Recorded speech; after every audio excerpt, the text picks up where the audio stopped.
বাংলাদেশের রাজনৈতিক দলের হালচাল। আধুনিক রাষ্ট্রব্যবস্থা তথা রাজনৈতিক জীবনের একটি গুরুত্বপূর্ণ অংশ রাজনৈতিক দল। গণতান্ত্রিক কিংবা সমাজতান্ত্রিক সব রাজনৈতিক ব্যবস্থাই রাজনৈতিক দলের গুরুত্ব স্বীকৃত।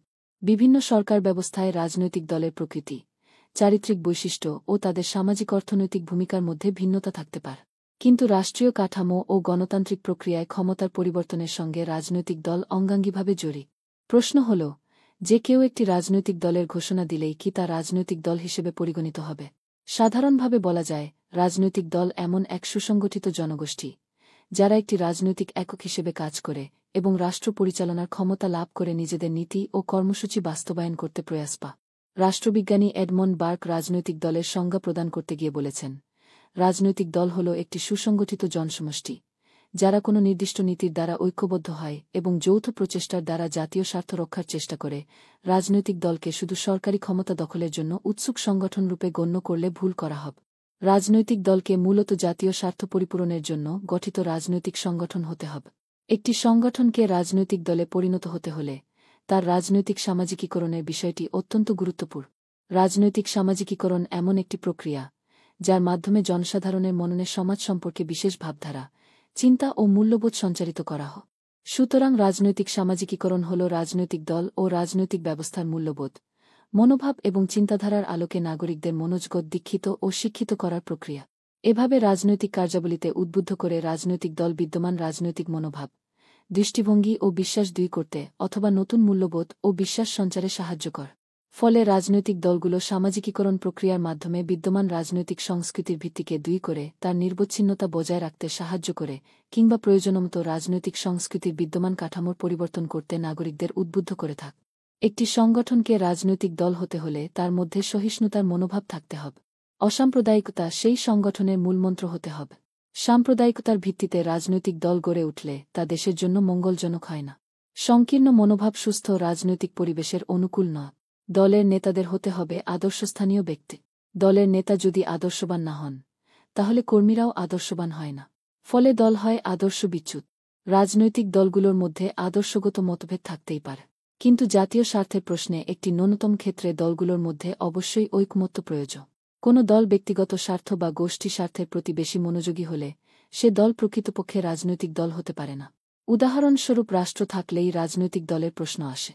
যেসব শর্ত পূরণ করলে একটি ভূখণ্ড রাষ্ট্র হয়, তার মধ্যে অন্যতম হল সার্বভৌমত্ব, অর্থাৎ কোনো বিদেশি রাষ্ট্রের হস্তক্ষেপ ব্যতিরেকে অভ্যন্তরীণ ও বৈদেশিক বিষয়ে স্বাধীনভাবে সিদ্ধান্ত গ্রহণের ক্ষমতা থাক।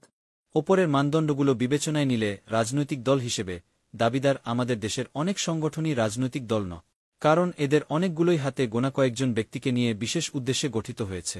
জাতীয় স্বার্থের চেয়ে ব্যক্তি বা গোষ্ঠীর স্বার্থ তাদের কাছে মুখ্য বিষয়। আবার কোনো দলের জন্ম হয়েছে শুধু একটি বিশেষ দলের বিরোধিতা করার জন্য।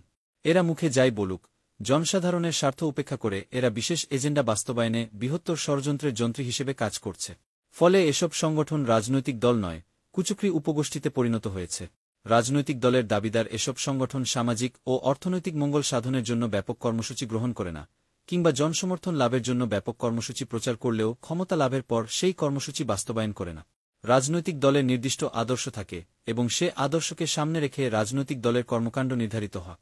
আমাদের অনেক রাজনৈতিক দল আছে যারা নিজেদের প্রচারিত আদর্শ বাদ দিয়ে সময় ও সুযোগমতো অন্যের আদর্শ অনুসরণ করে। রাজনৈতিক দল নিয়মতান্ত্রিক পদ্ধতিতে ক্ষমতা দখলে বিশ্বাসী এবং ক্ষমতা দখলের পর দলীয় নীতি বাস্তবায়নে সচেষ্ট হয়। নিয়মতান্ত্রিক পদ্ধতিতে ক্ষমতা দখলের লক্ষ্যে রাজনৈতিক দল একটা সুনির্দিষ্ট কর্মসূচির ভিত্তিতে নির্বাচনে অংশগ্রহণ করে। কিন্তু অনেক দল আছে যারা নির্বাচনে নিজস্ব কর্মসূচি নিয়ে অবতীর্ণ হয় না, বরং বিশেষ লাভ ও লোভের বশবর্তী হয়ে দেশি বিদেশি ষড়যন্ত্রীদের খেলার হাতিয়ার হিসেবে ব্যবহৃত হয়। অনেক রাজনৈতিক দল শুধু ভয়াবহ রকম সাম্প্রদায়িক সংগঠনই নয়, এদের অনেকেই আবার জঙ্গিবাদের দোসর। ইসলাম ধর্মের অপব্যবহার ও অপব্যাখ্যা করে এদের কেউ বলে এদের ভোট দেওয়া হলে ইসলামের শেষ নবী হজরত মুহাম্মদ শাহ কে ভোট দেওয়া হবে। রাজনৈতিক দলের কর্মপদ্ধতি প্রকাশ্য ও প্রত্যক্ষ।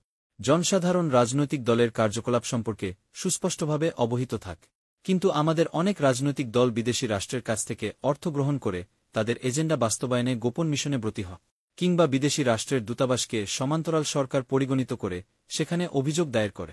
বাংলাদেশের একটি রাজনৈতিক দলের একজন নেতার বিরুদ্ধে অভিযোগ উঠেছে তিনি ইসরায়েলের গোয়েন্দা সংস্থা মোসাদের সঙ্গে বৈঠক করেছেন এবং তাদের কাছ থেকে বিশাল অঙ্কের অর্থ গ্রহণ করেছে।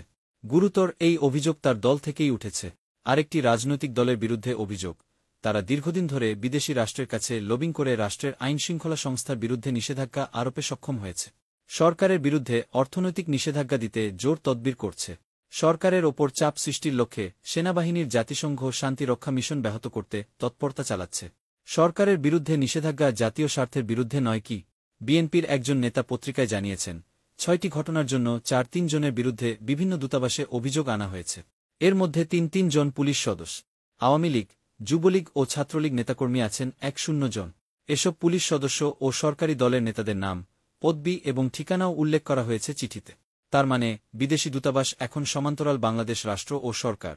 বিশেষ করে মার্কিন দূতাবাস এখন বাংলাদেশের নির্বাহী বিভাগ, বিচার বিভাগ, ভিসানীতিসহ নির্বাচন সংক্রান্ত আইন প্রণয়নের জন্য আইন বিভাগ। কোনো সংগঠন জাতীয় স্বার্থের বিরুদ্ধে অবস্থান নিলে, রাষ্ট্রের সার্বভৌমত্বের বিরুদ্ধে গেলে সেটি দেশপ্রেমিক রাজনৈতিক সংগঠন বিবেচিত হবে কি না তা সময় বলে দেবে। গণতন্ত্র ও রাজনৈতিক দল একে অপরের সঙ্গে ওতপ্রোতভাবে জড়িত। গণতান্ত্রিক শাসন ব্যবস্থার জন্য রাজনৈতিক দল অপরিহার্য। গণতন্ত্রের কৃতকার্যতা নির্ভর করে রাজনৈতিক দল কি করছে, কিভাবে করছে তার ওপর। রাজনৈতিক দল আইনসভার অভ্যন্তরে ও বাইরে নানা কর্মকাণ্ডের মাধ্যমে গণতন্ত্র তথা একটি রাষ্ট্রের রাজনৈতিক ব্যবস্থার উৎকর্ষ বৃদ্ধিতে নিরন্তর সহায়তা করে। রাজনৈতিক দলের মাধ্যমেই গণতান্ত্রিক ব্যবস্থার সংরক্ষণ ও স্থায়িত্ব রক্ষা হয়। তবে রাজনৈতিক দল একটি সংগঠন হলেও সব সংগঠনই রাজনৈতিক দল নয়, এমনকি তারা রাজনৈতিক দল হিসেবে আত্মপ্রকাশ দাবি করলেও ন। লেখক, অধ্যাপক, আইন বিভাগ, চট্টগ্রাম বিশ্ববিদ্যালয়।